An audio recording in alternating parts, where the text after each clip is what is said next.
ચુડા ગામે સાંઘાણી પરિવાર દ્વારા બનાવવામાં આવ્યું બસ સ્ટેન્ડ।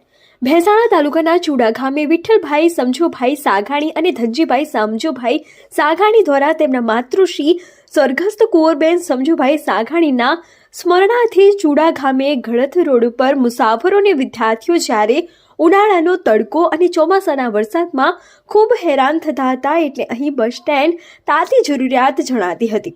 અમુક બસો રાત્રિના સમયે પણ આવતી હોય છે। બસ સ્ટેન્ડ અને સ્ટ્રીટ લાઇટની વ્યવસ્થા પણ નથી।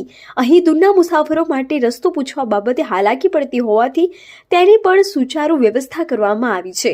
એટલા માટે તેમણે આ કાર્યને વધુ મહત્વ આપ્યું છે।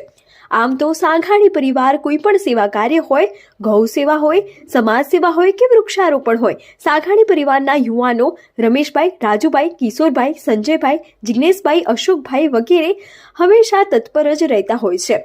આ કાર્યને સફળ બનાવવા તમામ લોકોએ ખૂબ જ જહેમત ઉઠાવી છે અને આવું ઉત્કર્ષ કાર્ય કરવા બદલ ચુડા ગ્રામ પંચાયતના ઉપસરપંચ ઉદય ઘોરનેલિયાએ ચુડા ગ્રામ પંચાયત વતી સમગ્ર સાંઘાણી પરિવારને શુભકામના પાઠવી હતી।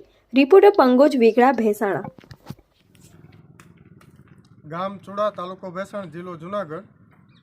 સ્વર્ગવાસી કુંવરબેન સમજુભાઈ સાંઘાણીનું જે તે ટાઈમે અવસાન થયું હતું, તેમના પરિવાર દ્વારા એટલે કે તેમના દીકરા વિઠ્ઠલભાઈ સમજુભાઈ સાંઘાણી તેમજ ધનજીભાઈ સમજુભાઈ સાંઘાણી દ્વારા જે ગળત ચોકડીએ અવારનવાર મુસાફરો બહુ હેરાન થતા હતા, તે બદલ તેવા લોકોએ જે બસ સ્ટેન્ડની સુવિધા ઉપલબ્ધ કરાવી આપેલ છે, તે બદલ ચુડા ગ્રામ પંચાયત વતી હું એમનો ખૂબ ખૂબ આભાર માનું છું। ભવિષ્યમાં આવા જ કામ કરતા રહો તેવી હું સાંઘાણી પરિવારને શુભકામનાઓ આપું છું।